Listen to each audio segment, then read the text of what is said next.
Right. Well, I think he spelt it wrong. Yeah, it's double L in Duellists. Yeah. Yeah. Right. What Duelists? This was your recommendation. Yeah, I just thought we could, as you said at the top of the show, I just thought we could do a thing where instead of always dunking on things and endlessly sort of just listing things that are crap and bad, why not from time to time, review something that's really good? And I thought, maybe if it's an obscure thing that most people haven't seen or might not have heard of, it might bring a ray of sunshine into at least one person's life. Yep. And the first thing I thought of is one of my favourite films of all time, The Duellists, which most people haven't heard of. And I really do think it's a superb one. So, yeah. And you watched it. Yeah, What did you think? Well, I hadn't watched it until today. I sat down and watched it. Managed to find a random copy online. A good copy, actually. It was good. And yeah, I really liked it. I had a good time with it, actually. It was... there's kind of like... There's a lot of layers to it, I think. It's sort of oddly comedic in parts, just because it is just so like... Jesus, what is going on here? Consistently, decade after, well, across decades, these two guys are just dueling away, and then it becomes quite somber and sad, actually, towards the end. Set against the backdrop of Napoleon's France and the king, royalists, and things, and it was. I really liked it. I really liked. So I've got some pictures here anyway, just generally from Google. I really appreciated the sets and the costumes, and the hair. Like it was immersive. Like it was very. There was a high authenticity to it. I really appreciated. I really liked it. And actually, even the swords that they were using in various times, because they weren't all the same. I liked it. I liked it a lot. Like it was a really decent film. But why did you recommend it? What do you think of it? What's your take on it? Well, for a start, I had it on VHS growing up. So watched it from quite a young age and many times. And for me, it might not be everyone's cup of tea. It's fairly slow. It's not that slow. There's all sorts of action, but it's kind of slow, some in parts. But for me, I think it's a superb example of both storytelling and filmmaking.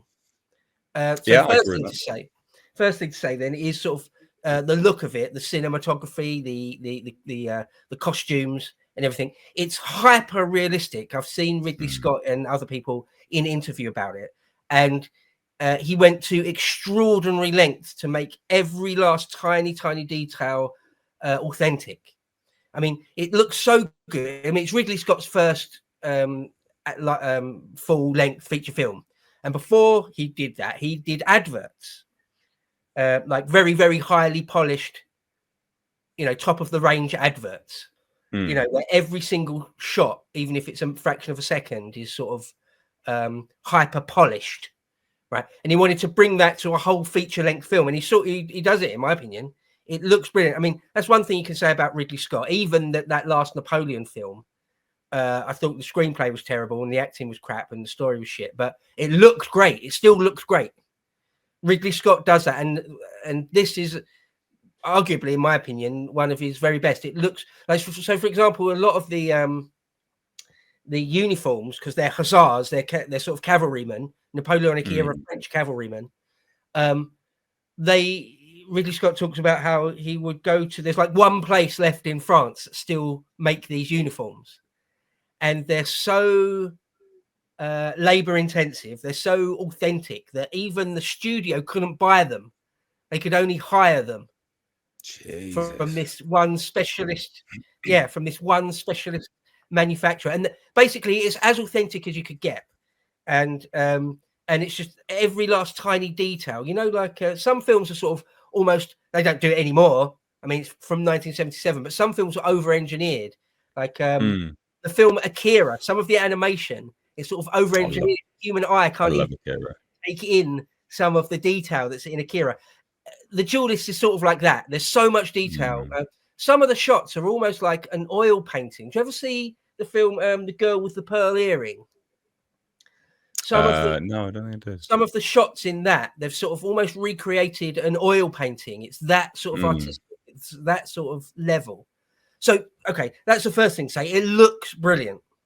Everyone agrees that it's sort of hyper authentic. You are transported back to the late 18th century, early 19th century.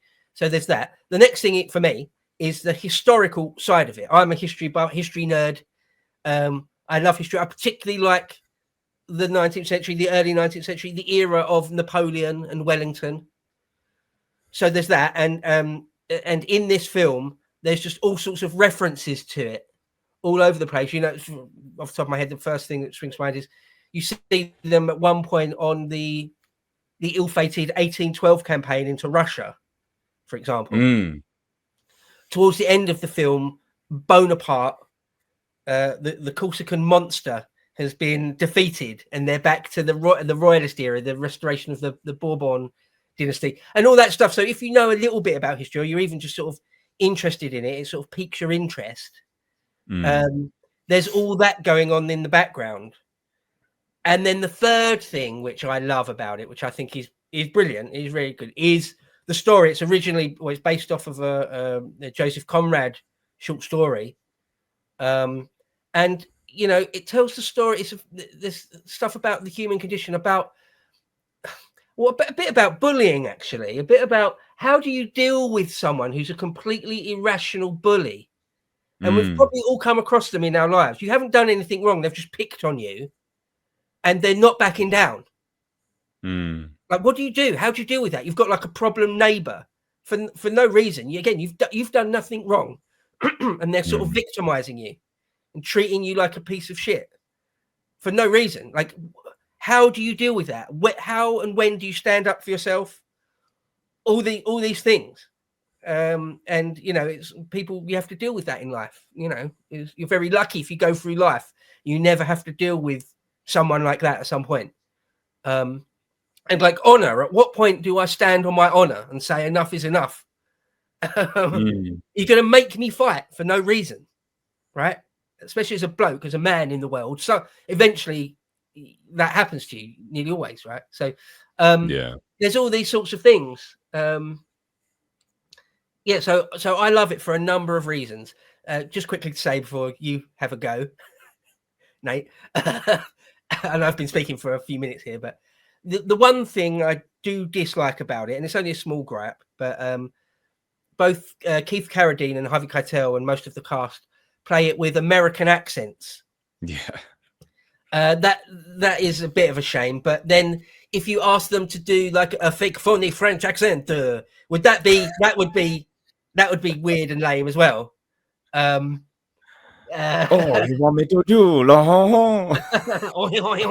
Yeah, that would be that would probably be shit as well. So it's only a minor criticism that they play it with American accents, but I mean, still, I think it's a great film, and if anyone who hasn't seen it should make an effort, I think. Yeah, so I would, I'll agree there. If you haven't seen it, go watch it.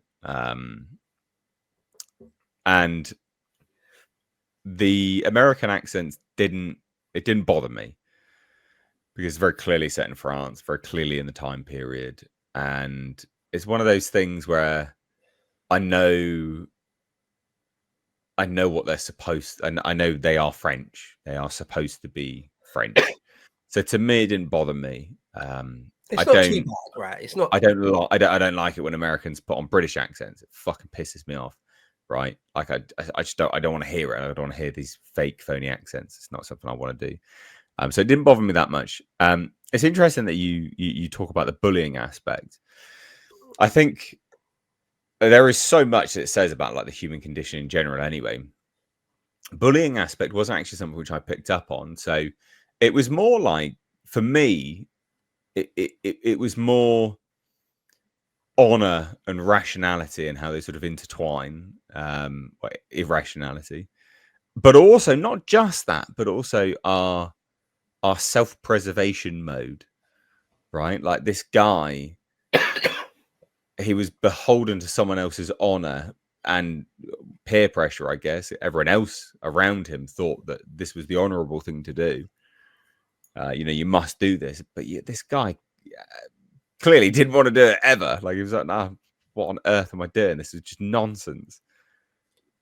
But there does seem to be, when they're on horseback, because basically, for those that don't know, what happens, guys, is the Duellists opens with a guy, Gabriel, Lieutenant Farad, terrible pronunciation, having a duel and skewering a chap. So happens that the chap is pretty high up there, and the colonel is unhappy, and so sends another lieutenant to go and basically arrest this guy, put him on house duties so he can go and be spoken to. And that's Dubert. Dubert's a rational, mild-mannered chap, like actually quite a typical British person, to be perfectly honest, was how he came across to me. Farad perceives an insult because he's just an irrational freak, doesn't want to do anything, which begs the question, why are you even in the military? But all right.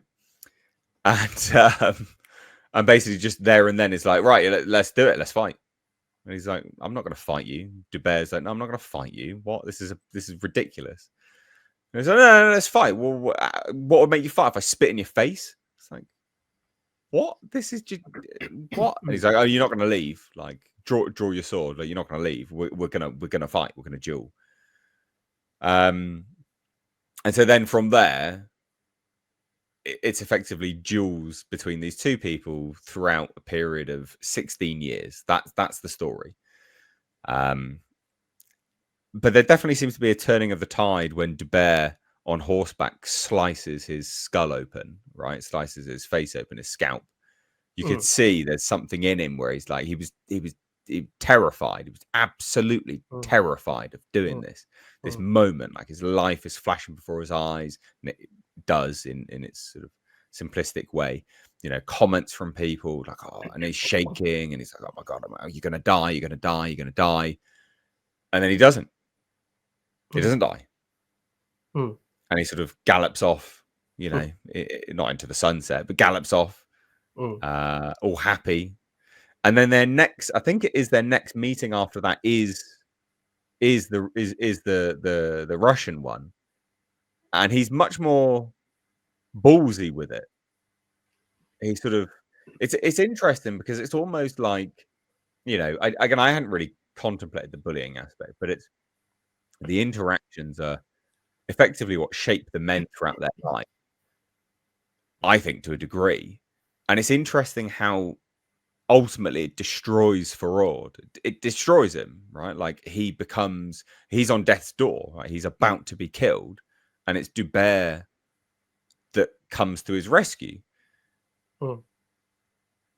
And I don't think he clearly wasn't expecting to see him again, because when Farad's men come to find him, he is a bit like, oh, for God's sake. So I don't necessarily think Dubert was. I've never read the book, but I don't think Dubert was expecting Farad to come and seek him out again. I think Dubert, during the course of the 16 years and their interactions, not necessarily considered Farad a friend, but considered him someone pitiful in some regard. That, I don't know, I can't quite place it, because it clearly didn't expect to see him again. And I think it's one of those things that, like Batman and the Joker, for instance, like Batman will never kill the Joker. They kind of give each other purpose. And I think it was kind of that aspect. Like, sort of an emptiness would have, maybe an emptiness would have come over Dubert if Farad had died in that way. Or maybe it was that Dubert wanted to be the person that that removes the life from Farord, if anyone was going to do it. I don't know. What's your take on that? Or if we're just spouting bollocks? Yeah, I think maybe bully is not quite the right thing, but where you said at the beginning there of just irrationality. So yeah, if I do like a quick synopsis of the story, very very quickly, Harvey Keitel picks a fight with Keith Carradine over nothing. It is over nothing. He claims that he's insulted him in front of a woman. He hasn't. He's just simply a messenger doing his job. So Harvey Keitel is completely irrational and forces him to duel. Then over the next 16 odd years, they have another. They become duelists. They keep dueling each other like 4, 5, 6 times. All, and it's great because it's all different things. Sometimes it's like a rapier. Sometimes it's sabers. Sometimes it's on horseback. At the end, it's with pistols. All different things over many many years. One quick thing to say about dueling, even in the late 18th century, early 19th century, it sort of wasn't done. It was sort of looked down upon, like you'd be a bit of a beast, a bit of an animal to do it, but also it would make you famous because it was so rare by that point to duel to the death. You would be a bit of an outcast, but also sort of a hero. There's one point where they say women would blush and take to their smelling salts if he narrowed his eyes, because he's a famous duelist. You know, it's like being, I suppose it might be something like being a famous MMA fighter or a famous boxer. People know that you're a badass, not to be messed with. But also it's like normal people don't do it, sort of thing.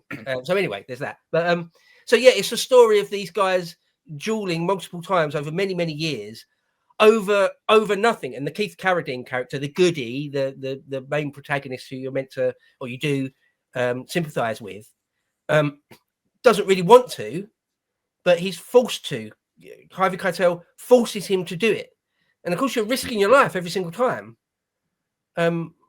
Your life is on the line every single time. So it's like, so anyway, that's the story that these guys have these. And there's one point I think a very, really interesting bit. Again, it's when they're on the 1812 campaign in the snow in Russia, the Grand Armée retreating from Tsar Alexander in Russia. And there's one point when they're out in the snow and the Keith Carradine character, Dubert, sort of kind of on some small level offers a fig leaf. You know, because they've already by that point been through so much. They've, you know, their lives are intertwined. And he sort of offers him some sort of fig leaf, and Thoreau is like just implacable, just like, no, we're not friends. You know, like it's all done without any dialogue even. And he's just like, you know, he's like, no, we're not friends. Come on. So and I won't exactly ruin the ending for anyone, the very end. But again, I just, like in life, you do meet people that are irrational assholes, right? Nearly everyone has had to deal with someone that is being irrational and keeps doubling down and paints you into a corner. What you know? How do you deal with that? And it looks good. It's well written, well acted, well directed. It's just one of my favorite films. It's just one of those films that I return to every 2 or 3 or 4 years. Every few years, I'll be like, "Oh, it's been a while since I've watched The Duellists." I'll whack it on again. There's a fair few things like that. You know, like Band of Brothers is one of those for me. So yeah, I mean, I'm glad you liked it. It might not be absolutely everyone's cup of tea, because, as I say, in places perhaps it's a tiny bit slow. You know, it's not action packed the whole time, although there are sort of, you know, dual scenes, action scenes. But for me, for my taste, it's superb. I give it a 10 out of 10 for me. So, yeah, I think most people watching this will probably enjoy it, to be honest. And just to add one more thing as well, is that one thing I really appreciated was the athleticism and the energy displayed in the actual sword fighting. So there's one sword fight, one duel that I don't know where they are, like a barn or some kind of stable, something like that, and they are just they're out of breath, they're Completely panting, exhausted. they are bent over, keeled over, can barely stand. And you know what? Like, those swords aren't light. You know, that what they were doing would have done back then with those things is incredibly hard. And I really appreciated the realism of that. And the fact that they just kept going. They just kept going. Like, they knew that if either one gave any quarter, that's it. They're both done. All right. Like, well, if either one, the other, they're done. Yeah. Good movie. Good movie. I appreciated it. It's it's a decent film. Definitely. I don't do out of tens, but I would recommend.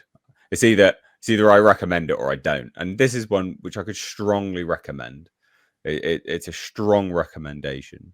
I don't think anyone watching this podcast would be disappointed watching it. I'd be really surprised. Again, it's a duel. It's not the armed Triceratops quad bike movie. You know, Right. read the title, Duellists. They're having duels. So go in with that as an expectation. It's not an army movie. It's not a war film. It's a character piece centered around two people throughout their life having duels. So yes, it is slow in parts, but those slow parts help you appreciate the wider narrative. Like, there was two scenes as well, actually, that stuck out to me. I don't know if you noticed this. You should, if you've watched it loads of times. There's one scene when he comes back after having that duel, and he comes back into some like room with his buddies there, and the opening shot to that scene is a plate. It's a plate of wine, cheese, and I think some kind of like fruit or something. I don't know if you remember that. There's a scene actually right towards the end of the film, which is it's basically the same shot, but it's with rotting food on a plate. And I quite, I'd have to watch the movie again to sort of come up, I guess, with some sort of theories behind the symbolism of that and why it was there. But it's clearly there for a reason. Everything you see on screen is there with a purpose. I really appreciate that. I really appreciate that. Yeah, no, yeah, exactly. It's just that I think that's an allegory for the fact that they're old, because they go through life. I mean, it sort of starts with they're sort of young men, or at least in the vigor of youth, late 20s, early 30s or something. And by the end, they're sort of old. They're in their 50s or whatever it is. And they go through their ranks. Walking with a cane. Yeah, they go through ranks together. And by the end, I think Dubert's like a general, isn't he? Yeah. So, it looks so good. The cinematography is so good. As I say, a bit like some of the shots are almost like a 19th century oil painting. The sort of the composition of the shot is sort of truly artistic. I hope I'm not overselling it. No, it is.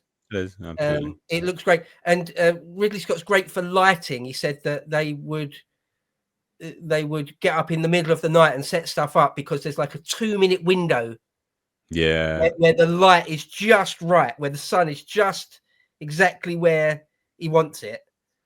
It's sort of the detail is that granular, and you can see it. It looks great, and the score is very, very, very light touch, but also very well done. That's the other thing.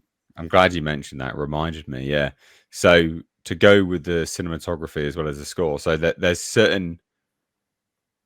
the writer and the director allow scenes to breathe. So there's a lot where not much is happening, right? Like, they're both standing there with swords, just standing there,